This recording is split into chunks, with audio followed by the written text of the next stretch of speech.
started. I appreciate it, and I'll get it out of your office in the morning.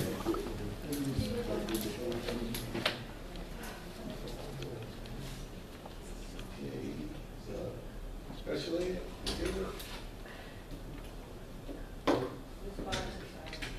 What are you?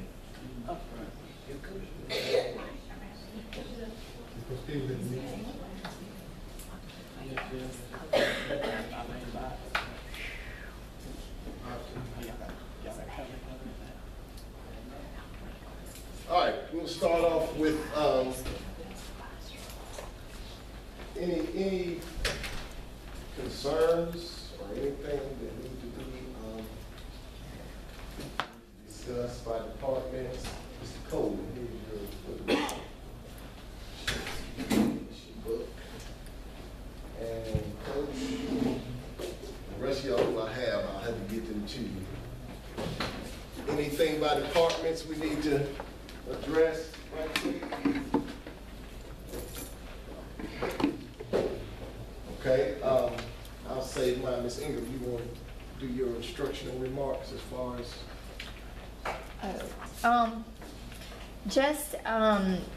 Ms. Gilbert said we need to make sure that we're going back and having student workup in the hallways. Go back again by the end of the month. Dr. Gray asked for 5 samples in the hallway and make sure that the commentary on the student work relates to the standards and is the language of the standards. Next is this is just to remind you guys, I just sent an email out with your SLDS clicks on it, because all of a sudden it hit me that we have this week and then we're out next week, and then the day that we come back would be the cutoff.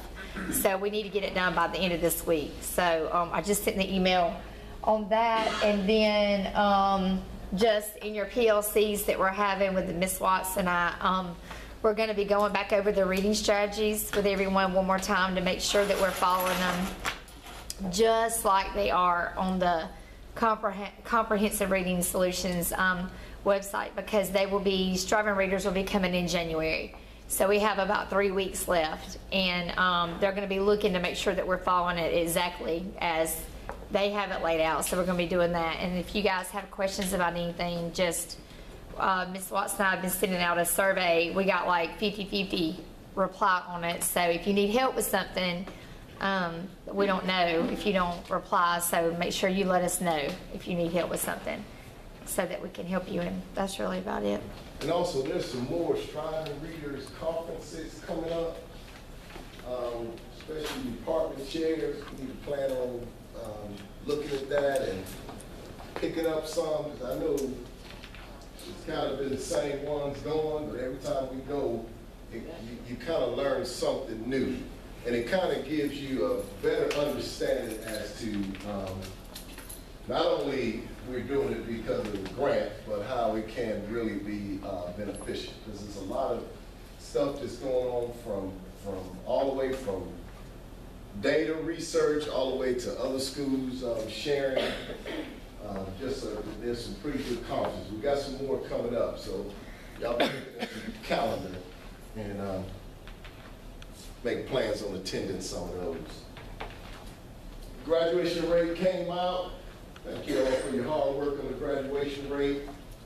I know some of us think that I don't know about y'all, but I'm real excited about it. I know some of us think the biggest reason it went up is because of the graduation test being taken out. But if you look at, there's more to it than just the graduation test and just data.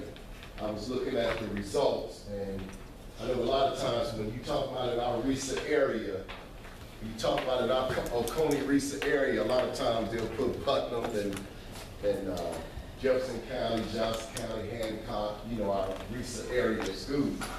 A lot of times when you're looking at data, Putnam is pretty, based on their demographics, sometimes their data look pretty good when you're talking about in the Oconee RESA area. And if you all remember some of the data, it does have Putnam usually. Ma'am? Dr. Cooper? Bring your stuff. You bring your stuff. Okay. But You know, sometimes we think it's just we think that it's based on a test and how kids do on a test. But if you look at all the data, you look at tests and things like that, you know, Putnam County is usually, for the most part, leading Oconee Risa in that. However, our graduation rate is higher than theirs. So what that tells you, there's some other issues going on, and that there is more than just a test involved in your graduation rate. First of all, so as you all know, it's a 4-year deal. It's when they come in as 9th grade and getting them to stay in school from 9 to 12. And then it's the experience that they have while they're here at school that makes them want to stay here. And we have some schools that actually went backwards. And then they did better with the end of course test, and then when they took the test out, their rate, you know, went backwards. So there's more to it than just, it's just a test. It's the experience that these students have for 4 years. It's the relationship that y'all have with them on a day-to-day basis. And when you look at our demographics, to have right at 90% of the kids stay for 4 years, that's huge. I mean, that's big. And before that, even when we had the test, we were around 82, 83%. So, you know, that's a big deal. And it's directly because of y'all that's sitting in this room and getting it done. Because kids can check out, you know, they can, you know, drop out or whatever. That's going to affect people's graduation rates. I sent you the link. If you would, if you hadn't already, go in there and look at it and compare. It's a big deal, and I think we're just going to get better. So just wanted to publicly thank you all for all of your hard work and the things that you what you doing, Scotty? Oh, you buy? Okay, that's that. You make. I don't understand. But you know, well. Yes, whatever that means. So I want is that good? Well, maybe I'm here doing something bad now. But just wanted to really thank you all for all of your hard work and the things that you do for the students here at Washington County High School. We did our walkthroughs, we did our formative assessments. Some of us got some things that we weren't real happy with. Just remember, it is just a process. Okay, it's a process. And all of your stuff is looked at the totality of everything, not just one walkthrough, not just one formative. So the biggest thing is, if it wasn't quite where you thought it should be, you do have a chance to fix it.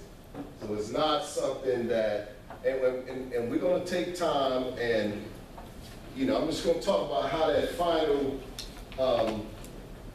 when we do your summative at the end, we look at the totality of all your walkthroughs and all your formatives.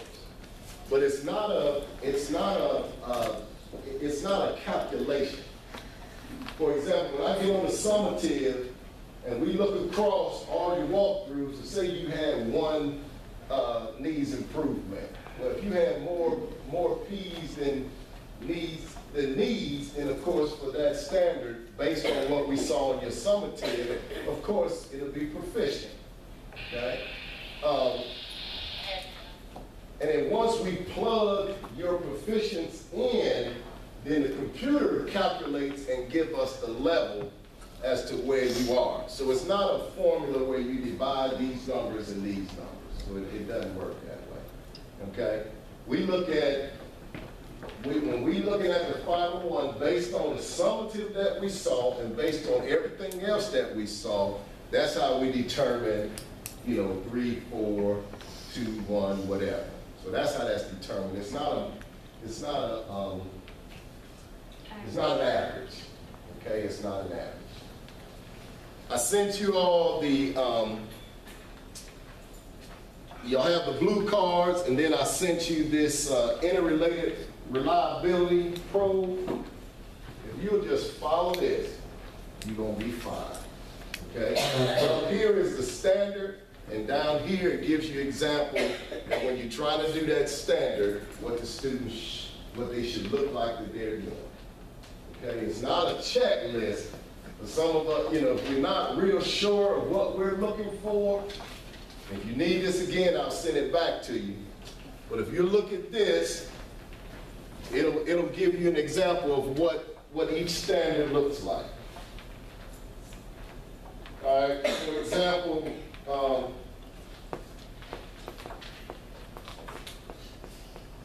instructional strategies. And we know the buzzword for that is engage student in activity learning. That's the blue part. And then down here, it said, did the students? And all you do is look down there. Did the students do this? If you look down here and the students are doing that, then you're fine. Okay? So hopefully that'll clear up any, and if you need me to send this back to you, just let me know and I'll be happy to do it. Also, we're going to put some books. I had it out. I had it in Ms. Garner's communication law. We want you to look at that, and I'll get it, put it back out. We'll lay it out somewhere, probably in here somewhere, if you want to just come through and look at one. And then I think we have Ms. Ferris's data book out, if you just want to kind of get some ideas from that. As far as data is concerned, always keep data. We always keep, we always do what, we always look at students, we always look at our formative assessments, we always look at the students' data, we always look at that so we'll know who's getting it, who's not getting it, and what are the things we need to do in order to help them get it. That doesn't go anywhere. Now, Home Time has changed. We went from changing the schedules to remediation, now to, it depends on what department you're in, to whether it's independent reading, whether it's grabs and things like that. But that still has nothing to do with the data that we keep on our students. Okay, that has nothing to do with that. That's something we need to do all the time, and something, if we're doing it as we go, then on request, then that should be already made available. With that being said, Ms. Williams and I were having a good conversation, and she shared with me some of the things that she does from an artifact standpoint, and I asked her to present it to you guys. Ms. Williams, you come on up, and then when Ms. Williams gets finished, we'll talk about it a little further. So what Dr. Gray and I were actually talking about is ways to sort of document things. And this is just available on the site itself. So when you log in to check your formative, to sign off on it, or to get what you got on the walkthrough, there's this little tab that says documenting performance. And if you click on it, and let's say that you got to walk through and maybe there was no evidence of using data or differentiation or something, this kind of allows you to go through and just kind of document the things that you do in your class, and it's being super slow. But you can see that I've sort of been steadily kind of uploading things in here and just explaining. I've even put pictures and things in. What I kind of found is that it's best if you do the picture as like you put the picture in a Word document and then upload it that way.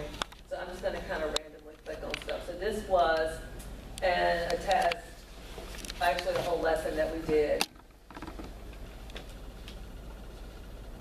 And it was on comparing and contrasting Day of the Dead and Halloween. One of their standards is that they be able to give me the practices, perspectives, and products associated with cultures where Spanish is spoken. And so if this will ever open up, what you can see is the entire lesson sort of laid out, sort of start to finish, what we did there. And that will count towards something that you didn't get if it wasn't witnessed in a walkthrough. That this can be looked at rather than.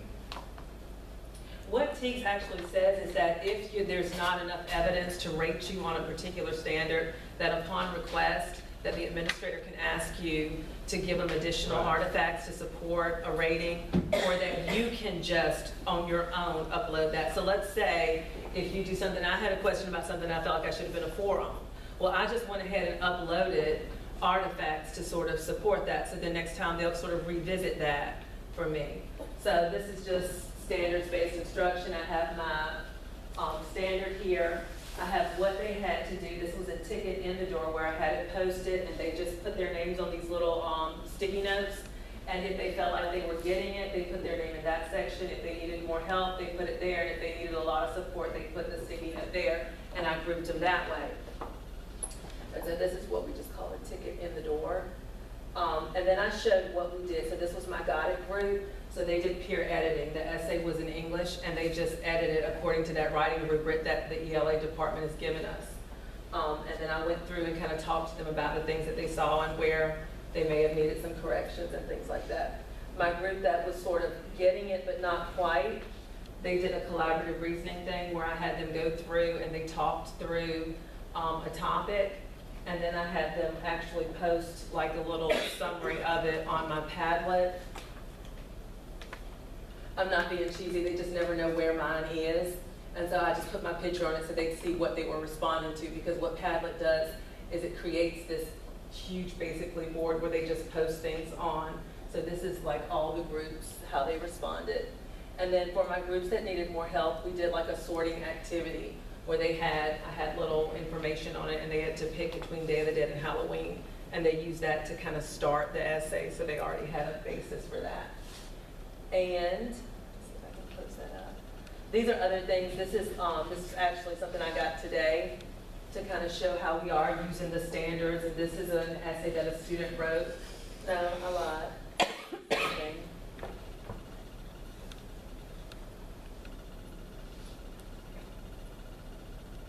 Oh, no, I didn't. That's the standard again. And so our standard is obviously perspectives, practices, and products. And so the students were actually using those terms in their essays just to show that they are also using the language of the standard. What I like about using the site this way is that one thing can be tagged for several different things. So this one lesson would fall under differentiation, assessment strategies, lots of different things. So you can just tag whatever evidence you want to that and kind of show what standard it goes with. So when you pull it up, you actually have the standard right there, and you're tagging stuff for that standard. Is that what you're saying? Well, you put the artifact in first, or you put whatever it is. I'll show you how to open a new one. Let's just start a new one together. New note. And I'm going to delete this. Let's say this shows, okay. So let's say I'm showing my instructional strategies there. Then I come here and tag it. And if there's like a larger document, like let's say there's a spreadsheet involved or something, you just attach it. So if you scroll down, I'm going to click done. Somebody remind me to go into TEKS and undo that. You click here on attach file, and then you can attach the file. Okay. So let's say you use, and I think I've done, this is a formative that I've done. This is the Padlet. We do a Kahoot, let's say you do a Kahoot to review, and you go through and you use that as one of your strategies to teach. Well, I just put in the website here where they can pull up, because you have the option with Kahoot of having the results sent to Google Drive. And so you have a printout of the students and their answers to questions. So I had that sent to Google Drive, and then all Dr. Gray has to do is copy the link and open it up, and he can kind of see. Or let's say you do, for example, and I am looking for something specific. So something like this. Now I could paste this directly into that. This is something when I have students self-assess based on a quiz. So I go through and I have the questions sorted into categories like where they fit, and the students mark off the numbers that they got wrong. And so if they got primarily commands wrong, then there's their task that they need to do to kind of show that they're able to do that now after I reteach them. So this is what they have to do after that. But it's just a lot of different things you can, just tell me basically, I think it's under communication somewhere. Here it is, where I had basically a form that asked students, a Google Docs form, that asked students sort of gauging their readiness for a test. So this says that before a quiz, I have students complete a survey. This is where you can find the responses. And then based on whatever they put in that survey, I conference with them privately. So if they told me on the survey that they weren't ready to take the quiz, I gave them the option of going to morning or afternoon tutoring, and I delayed the quiz for them for a couple of days until they were ready. So this is just one kind of thing, because we do so much that sometimes we forget what we do, and it may not make it in the data notebook. But you know you've done things, and so this is just sort of a quick way to just, oh, I can tag this and put it in there. And I don't, I won't forget later. That's it.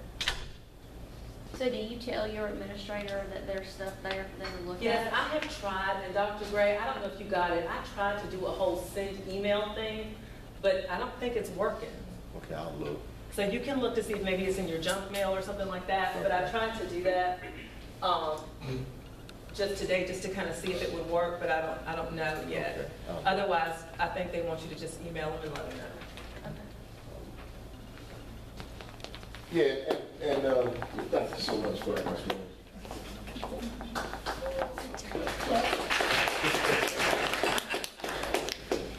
What we see a lot of, especially when we're looking at standards 5, 6, and communications, when we're looking at that stuff, what we get a lot of is almost like, oh, let me get this thing together, let me put all this data in this notebook, let me get it together and see if I can, and here it is.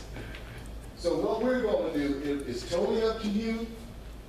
You can upload your stuff on the document, like Ms. Williams has shown. When data notebook time comes, you just say, it's in my documents. We can get all we can from there. If you're a notebook person and you like to keep a notebook, then you can keep a notebook. That's completely up to you. But when Ms. Williams, when we were talking about this, I just thought, man, what a great thing if I do a ticket, I'll just upload it. And it's right there. And then at the end of the 9 weeks, when we're asking you for that standard, then all we gotta do is click and we see it all right there. You can have a little explanation, differentiate instructions. Sometimes you differentiate, we either missed it, didn't see it, wasn't in there, was in there that day that you wasn't doing it. Well, if it's loaded there, then there's your evidence that where it is. So it's totally up to you all how you want to do it. When she saw this, it just made sense. Even down to professionalism and all of the things that she's involved in, that she's doing, in professionalism. A lot of times we see it, but we really don't see it. But when it's listed, then you're like, okay, wow. And so that was just an option, and I thank you again, Ms. Williams, for showing us that. That's another option. And like she said, one thing may apply to several different standards. In communications, a lot of things in communication, if you read the standard in communications, what we get a lot of is teachers' letters, mail homes, just the stuff that we do here in school. Well, it says verbal and nonverbal communication techniques to foster positive interaction and promote learning in the classroom and school environment. Ongoing communications with stakeholders. There's a lot to, all of these. So if you just look at them, I think as we go, if you're a notebook person, stick it in the notebook. If you like technology and it doesn't take long to upload it, I wouldn't imagine. Just take one and just upload it. At the end of the day, if you get used to doing that, then when you need artifacts, they're right there and it's not an issue. Okay? So just another way to make this process a little more bearable. Just to kind of follow up with what Ms. Ingram said about our reading strategies, I want to thank you guys for the effort that you all are doing to really try to get these things adopted. And the Striving Readers people will be here sometime, they said sometime in January. When we did PLCs last week, you know, we slowed everything down, and we're just gonna focus on those things that we talked about. But in reciprocal teaching, I was in Ms. Kennedy's class today, she was doing reciprocal teaching. And I assure you, if you teach it right, they'll do it. They'll do it. And even if you have to stand there and take them through each step until they get it. And they'll say it's your turn, and they'll go through the steps, and that's what I observed in Ms. Kenny's class and some of the other classes. But the key is, well, if we don't do it right, and we said this from day one, remember this is school-wide, and all it's gonna do is we do different versions of it, all it's gonna do is confuse the students. Well, so-and-so ain't doing it that way, so-and-so is doing it this way. We're not doing paths for 5 minutes in Mr. and Mrs. So-and-so class, we just doing it for 2 minutes. Well, if I'm the Striving Readers person standing there, don't think they ain't gonna still have those conversations when those people come in there as well. So, I do appreciate the effort. You all really have a real good attitude about implementing this thing, and we're just gonna keep tweaking it and keep tweaking it and keep training until we get this thing where it needs to be. So again, thank you so much for your effort. And okay, it's 4:15. Time to get out of here. I'm not missing a stat. I'm not missing a norm around. I see people looking at their watches. I'm missing a norm around here. But Ms. Ingram, you have anything else? Anybody have any, Coach, you got anything to add? Okay. All right, listen, again, thank you for your hard work. Thank you for your time. I really appreciate your effort. That's it. Thank you.